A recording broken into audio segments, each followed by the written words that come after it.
코로나19 사태 이후 서울에서도 사망자가 발생했습니다. 오늘까지 2명째입니다. 이어서 강남 유흥업소 여직원이 코로나19 확진 판정을 받으면서 집단 감염의 우려도 확산되고 있는데요. 감염내과 전문의이자 질병관리본부 역학조사관이셨던 신상엽 한국의학연구소 학술위원장 모시고 자세한 얘기 나눠보겠습니다. 신 위원장님 어서 오십시오. 안녕하세요. 네. 코로나19 이후에 사실 서울에서는 이제 의료 체계가 잘 돼 있어서 사망자가 없었는데 어제 그 40대 남성이 이제 사망을 하시고 또 한 분이 더 있었죠. 서울에서는 어떻게 지금 그 40대 남성의 경우에는 가족 전체가 확진자가 되는 굉장히 안타깝던데 상황이 어떻습니까? 네, 그렇습니다. 지금 그 40세 남성분 같은 경우는 이제 폐암 말기로 이제 치료를 받고 계셨던 분인데 그 이제 집단 발병이 일어났던 구로구 콜센터가 이제 아내분이고 이제 같이 이제 가족들이 감염된 상태에서 이번에 안타깝게도 사망하게 되셨습니다. 네, 아무래도 이제 폐암 말기니까 그분이 이제 생활 전선에 뛰어들지를 못하고 계시니까 부인께서 콜센터에 나가셔서 이 가족을 좀 부양하신 것 같은데. 장례식도 제대로 가보지도 못했다 그래요? 지금 여러 상황상 지금 아직 다른 좀 치료 중인 상황이고 여러 부분에서 지금 장례를 제대로 치르기가 어려운 그런 상황이었던 것 같습니다. 네.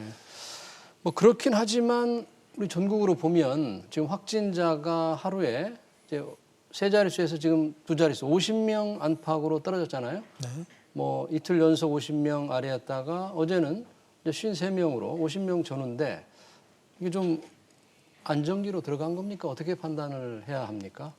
이제 1차적으로 이제 대구 중심의 신천지 중심의 이제 대규모 유행이 어느 정도 이제 안정기를 찾은 것 같고요. 그 이제 대구 쪽에서 하던 이제 고위험 시설 전수 검사도 거의 끝나가고 이제 그런 상황에서 이제 그쪽에서 이제 환자가 제한적으로 발생하는 상황에서 지금은 이제 해외에서 유입된 분들에 대한 그런 이제 감염자들과 일부 몇몇 병원이나 시설에서 또 이런 유흥업소 등에서 이제 산발적인 감염만 이제 나타나고 있어서 일시적으로는 이제 안정기에 접어들었다고는 볼 수 있습니다.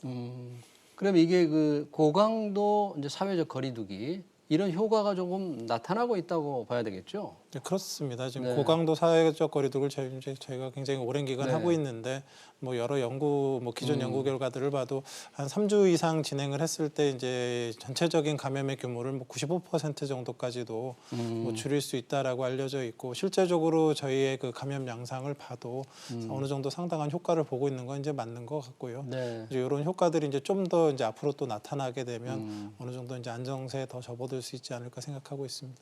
근데 그 말씀하신 대로 고강도 사회적 거리두기 효과가 좀 있지만 그 여파는 이제 경제적으로 이제 많이 충격을 주기 때문에 언제까지 해야만 예를 들면 확진자가 어느 정도 줄어야만 이 고강도 사회적 거리를 이제 생활 방역인가요? 이렇게 바꿀 수 있는 무슨 그런 기준점이라든지 의학계에서는 어떻게 보십니까?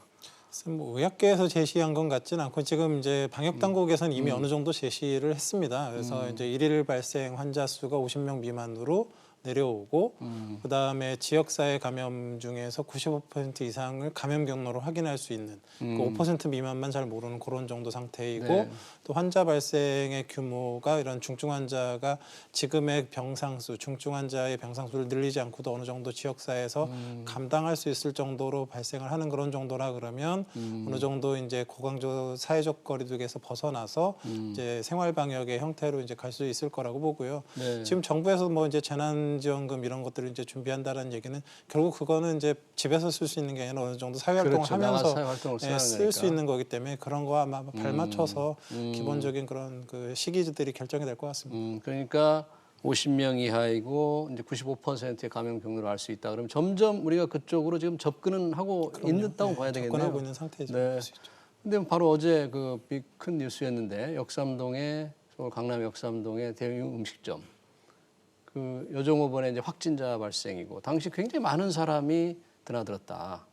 그래서 접촉자가 100명이 넘는다 그러는데 그 상황은 좀 우려스러운 일이 발생하지 않았나 이렇게 생각이 돼요. 뭐 사실 굉장히 우려스러운 상황이죠. 뭐 거기 뭐 직원만 100명이 넘고 뭐 네. 회원제라고 하는데 500명 이상의 회원이 있었고 이제 뭐 이런 이분이 뭐 이제 증상이 심했던 당시는 아닌 것 같은데 네. 그래도 이제 증상이 이렇게 하루 전쯤 해서 100명 넘는 이제 접촉자가 네. 있었고 그 시기가 감염력이 있을 수 있는 시기이기 때문에 상당히 이제 우려되는 부분들이 있고요. 지금까지 이제 코로나19가 뭐 병원이든 콜센터든 뭐 운동시설이든 이렇게 그 환기가 잘 안 되는 밀접하게 사람들이 많이 보이는 공간에서는 네. 전체의 뭐 40% 이상의 이제 발병력을 보일 정도로 굉장히 강력하게 나타났기 때문에 이 관련된 역학조사를 지금 면밀히 해야 되는 상황입니다. 이런 것도 그 작업 환경에 그 환경상 밀접 접촉이 생길 수밖에 없는 곳이잖아요. 그러니까 그렇죠. 굉장히 신경을 썼어야 되는데 조금 사회적 거리두기, 고강도 사회적 거리두기와 달리 좀 느슨해졌던 장소이고 그러게 간 것들이 그런 분들이 아닌가 좀 걱정이 돼요. 그래서 아직은 확진자가 더 늘어나진 않은 것 같은데 이게 좀 더 나올 수 있지 않겠어요, 거기서? 이제 뭐 그 예전 무슨 신천지 대구교회처럼 오랜 시간 동안 뭐 많은 환자들이 있었던 그런 상황은 아니기 때문에 네. 뭐 대규모 집단 발병 양상은 아니겠지만 제가 보기엔 산발적 감염은 계속 이제 조금씩 나올 수 있을 수 있는 상황으로 보이고요. 네. 지금 사실 뭐 젊은 분들 같은 경우는 뭐 걸려도 뭐 이렇게 크게 뭐 심하지 않고 뭐 사망자도 없고 뭐 그러니까 안심하고 계시는 부분들이 있을 것 같은데 사실 이런 부분이 이제 그 젊은 분들이 이런 부분들을 좀 고강도 사회적 거리두기를 해주시지 않으면 네. 집에 계신 부모님이나 조부모님들 또 이런 다른 지역사회의 그런 감염의 단초가 될 수 있기 때문에 네. 좀 이런 부분들을 좀 잠시 기간이라도 좀 그 조정을 해주시는 게 좋을 것 같습니다. 네. 그러다 보니까 박원순 서울시장이 유흥주점에 대해서 19일까지 영업 중단을 사실상 뭐 권고했지만 사실상 금지를 했어요. 유흥주점이라 그러면 뭐 클럽이라 지금 문제가 된 클럽이라든지 뭐 콜라텍이라든지 또 룸살롱 이런 데가 될 텐데 지금 상당수가 폐업이나 휴업을 하고 있는 상태죠. 그런데 아예 못하게 하는 건가요? 글쎄 뭐 지금 이미 뭐 상당수가 이제 그 휴업하고 있는 상태로 이제 알려져 있고요. 이제 그 중에서 이제 아직까지도 계속 영업하고 있었던 부분들에서 사실 뭐 그 교회에서 예배드리는 거나 뭐 그런 근데 클럽이나 그 감염의 위험도가 뭐 크게 차이가 난다고 보이진 않거든요. 네. 그런 견지에 있어서 이제 보다도 좀 강력한 그런 행정 조치와 그런 권고 사항들이 좀 있어야 되는 그런 타이밍이라고 생각은 합니다. 사실 신 위원장님 말씀대로 그러보면 교회는 엄격하게 단속을 했는데 정작 유흥주점은 느슨하게 했던 게 아닌가 이런 비판도 좀 있었던 것 같아요. 뭐 이제 그 어느 정도 이제 그 제한된 방역 자원으로 이제 선택과 집중을 할 수밖에 없죠. 근데 네. 지금까지는 이제 교회 쪽에서 큰 유행들이 계속 나타났으니까 네. 교회에 초점을 맞췄다 그러면 또 이제 이렇게 또 좀 소홀했던 부분들에서 또 문제가 생길 수 있고 또 이런 부분들은 이제 또 다시 또 이렇게 좀 더 강화된 그런 방역 조치를 취해야 되는 게 당연할 거라 생각합니다. 근데 이제 학원이라든지 교습소 이런 데서도 운영 중단을 권고하는 행정명령을 내렸다면 결국 지금 열고 있는 학원도 문을 닫아야만 되는 거죠. 이러면. 글쎄 뭐 행정명령이 뭐 이렇게 어느 정도의 효용성이 있는지 뭐 이게 뭐 법적으로 뭐 이렇게 금지한다라는 뭐 개념보다는 어느 정도 권고의 성격을 띈 그런 부분들이 많기 때문에 뭐 이제 뭐 어떤 그 행정적인 조치 이런 것도 중요하지만 네. 그런 지금의 이제 코로나19의 위험성 그리고 지역사회 전파에 미치는 그런 여러 영향들을 고려했을 때 각각의 그 생활에서 또 이제 그 영업장에서 그런 부분들을 잘 그 방역 당국의 안내를 잘 따라주시는 것들이 좀 필요한 시기라고 봅니다. 네. 아까 처음에 말씀하신 대로 이제 확진자 중에서 해외에서 들어오신 분이 많다고 하는데 해외에서 들어오신 분 중 많은 분이 이제 강남 3구에 사신 분이 많더라고요. 강남 3구가 조금 유의해야 될 지역이 된 건가요? 그래서 어떻게 보십니까? 뭐 어쩌다 보니까 이제 네. 유학생들이 네. 이제 강남 3구에 주소를 둔 사람들이 이제 많이 이제 확인이 되고 있는 네. 상황인 것 같고요. 뭐 이제 당연히 이제 해외 위험 지역에서 왔기 때문에 지금 네. 어찌 보면 저희 나라보다 이제 다른 더 위험 지역에서 온 그런 사람들이 많기 때문에 네. 그런 유학생들 같은 경우는 이제 보다 이제 면밀한 관찰을 당연히 해야 되는 거고요. 지금 이미 이제 4주 그러니까 2주간의 이제 자가격리를 하게 될 텐데 사실 이미 이제 어디서 왔는지도 알고 신원도 알고 어디서 사는지도 알고 그러기 때문에 자가격리만 잘 된다라 그러면 뭐 이런 유학생들을 통한 지역사회 감염이 퍼질 가능성은 많지는 않습니다. 근데 이제 문제는 이 자가격리 과정에서 제가 제일 걱정되는 거는 이제 가족들이거든요. 뭐 이미 자가격리 과정에서 이렇게 어찌 보면 이렇게 밀접 접촉이 할 수밖에 없는 상황들이 생기기도 하고 그런 게 그렇죠. 느슨해졌을 때 네. 이렇게 무증상계에도 감염이 되는 그런 이 질병의 특성상 가족이 감염돼서 또 그 가족분들은 이제 지역사회에 이제 돌아다닐 수도 있는데 네. 이제 그 지역사회 감염의 그런 단초가 될 수 있기 때문에 네. 이제 자가격리를 잘 그 원칙에 맞게 지켜주시는 것이 지금 중요한 시기라고 생각합니다. 네, 근데 사실 자가격리가 뭐 저는 직접 해보진 않았습니다만 뭐 작은 집에 살 경우에 참 어려울 것 같습니다. 그게 자가격리 한다는 게 뭐 식사를 해야 되고 같이 대화를 해야 되는데 뭐 또 다른 방에 계속 서로 떨어져 있기도 쉽지는 않고 그러다 보니까 이제 아까 말씀하신 대로 젊은 유학생에서 나이 드신 분에 또 감염될 그런 가능성 그걸 좀 걱정하시는 거군요. 예, 그렇습니다. 네. 자, 뭐 그런 상황에서도 또 이 국내에서는 이제 그 중증 환자가 완치된 환자의 혈장을 통해서 치료를 했다. 그 연대 세브란스의 그 소식이던데. 그게 어떤 의학적으로 어떤 의미가 있는 겁니까, 그게? 이 혈장 치료 같은 경우는 이제 사실 뭐 이렇게 경증 환자한테 쓸 수 있는 치료는 아니고요. 지금 이제 세브란스에서 투여됐던 환자들 같은 경우는 이제 대부분은 그 의학적인 최선의 치료들. 이제 그 중증 코로나19 환자들은 이제 치료를 이제 몇 단계로 이제 좀 신경 써서 해야 되는 게 있는데 일단 바이러스가 폐를 망가뜨리기 때문에 이제 항바이러스제를 씁니다. 지금 뭐 기존에 이제 지금 이제 치료 받으셨던 분들도 뭐 칼레트라라는 에이즈 약이나 하이드록시클로로킨이라는 이제 말라리아 약을 이제 쓰셨던 분들이고요. 이미 이제 말라리아 치료제나 에이즈 치료제를 이제 썼는데 네, 그게 쓰셨던 아직 분들이고 효과가 없을 경우에 한 건가요? 이제 그런 효과도 이제 본 거고 또 이제 염증 반응 때문에 폐가 망가지기 때문에 또 스테로이드도 쓰셨고 또 인공호흡기를 다셔갖고 열심히 산소 호흡을 해드렸는데도 이게 이제 위치에 따라서 이제 잘 폐가 산소가 잘 안 들어가는 부분들이 있기 때문에 이렇게 환자분을 이렇게 뒤집어서 그러니까 할 수 있는 한에 이제 최대한의 조치를 취했음에도 불구하고 뚜렷한 효과가 없을 때에 이제 치료를 시작한 거거든요. 근데 이제 이 혈장 치료라는 게 이제 원리가 어떤 거냐면요. 네. 이 바이러스라는 거는 이제 스스로 이제 생존을 못하고 숙주, 이게 사람이든 동물이든 숙주의 세포 안에 들어가야만 생존이 가능한데 네. 아무데나 막 들어갈 수 있는 게 아니라 이게 열쇠랑 자물쇠랑 똑같습니다.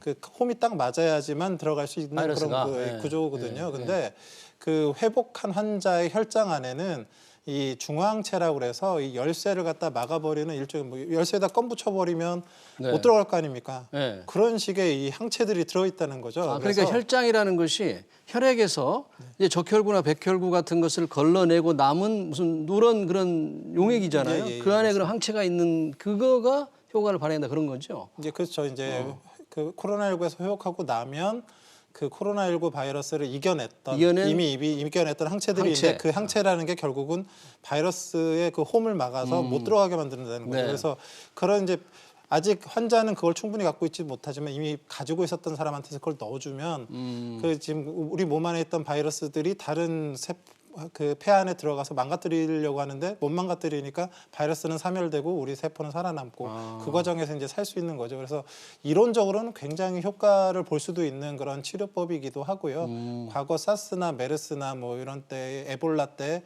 이미 치료가 여러 번 시도가 됐었던 그런 방법이기도 당시에도 합니다. 그러면 효과를 좀 본 치료법인 건가요? 그 당시에도? 근데 이제 어떤 치료법이 효과가 있다 없다라고 하려고 그러면 이제 그 대조군 연구를 해야 됩니다. 쓴 사람 안 쓴 사람. 근데 이건 좀 윤리적 문제가 있어서 이런 대전군 연구를 해서 입증을 할 수는 없는데 지금 과거 이제 이 코로나19 관련해서 이제 중국에서도 이런 혈장 치료를 했던 기록이 있습니다. 한 5명 정도에게 치료를 했었는데 한 3명 정도는 건강해져서 퇴원을 했고 뭐 2명 정도는 효과를 봤다 뭐 이런 식의 그 보고를 한 적이 있어요. 그래서 그 집단적인 아주 그 효과를 보는 이런 대규모 연구를 할 수는 없지만 이제 어느 정도의 그 증례 보고 수준으로 해보면서 어느 정도는 이제 도움이 될 수 있겠다라는 그런 부분들이 지금 나타나고 있는 것 같습니다. 들어보니까 지금 2분이 완치가 됐다고 하는데 사실 3분을 대상으로 혈장 치료를 연대 세브란스가 했던 것 같아요. 네, 맞습니다. 2분이 완치를 했고 한 분이 서울에서 처음 사망한 아까 40대 그 남성 콜센터 직원의 남편이더라고요. 그분이 폐암 말기셨잖아요. 네, 예. 그러니까 혈장 치료가 방금 말씀하셨다시피 이 임상 경험이 굉장히 쌓여야 되는데 임상 경험이 이 정도 가지고는 어느 정도 효과가 있다 없다고 단언하기는 좀 어렵지 않나. 지금 이제 그 폐암 말기셨던 분들은 이제 결국 바이러스를 이제 제거하려고 하는 이제 혈장 치료인데요.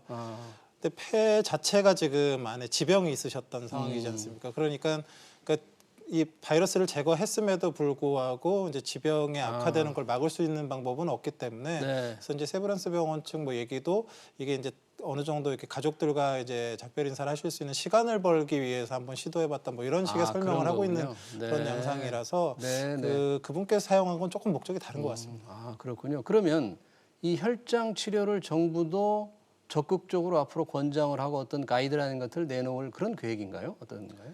뭐 일단은 지금 아직 치료제나 뭐 예방약, 백신이 개발되지 않은 상황에서 어찌 보면 또 중증 환자를 살릴 수 있는 또 좋은 뭐 기회가 될 수는 있기 때문에 당연히 방역 당국에서 이제 관련된 전문가들의 의견을 모아서 이제 관련된 지침을 만들 걸로 생각을 하고 있고요. 네. 근데 이제 이게 뭐 사실 이제 전문가들 사이에서 근데 무조건 효과가 있다 이렇게 얘기가 되는 건 아니고 좀 논란이 좀 있긴 있습니다.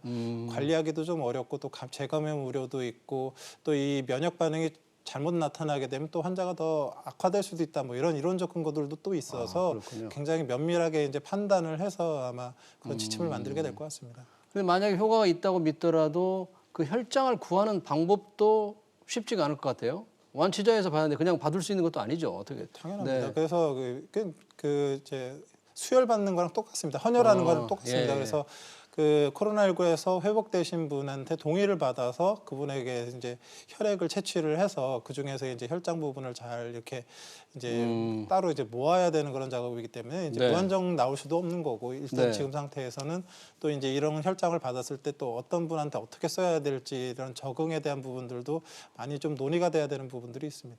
네. 그럼 마지막으로 한 가지만 짧게 여쭤보겠는데 구충제 이버맥틴 뭐 호주에서 연구 결과가 좀 있었다는데 이게 가능성이 있는 얘기입니까? 의학적으로 어떻습니까? 일단 지금 이제 이제 그 배양 검사에서 이제 효과가 있었다는 얘기인데요. 네. 이제 모든 약은 이제 그 인체에 투여했을 때 안전성과 유효성이 입증이 돼야 되거든요.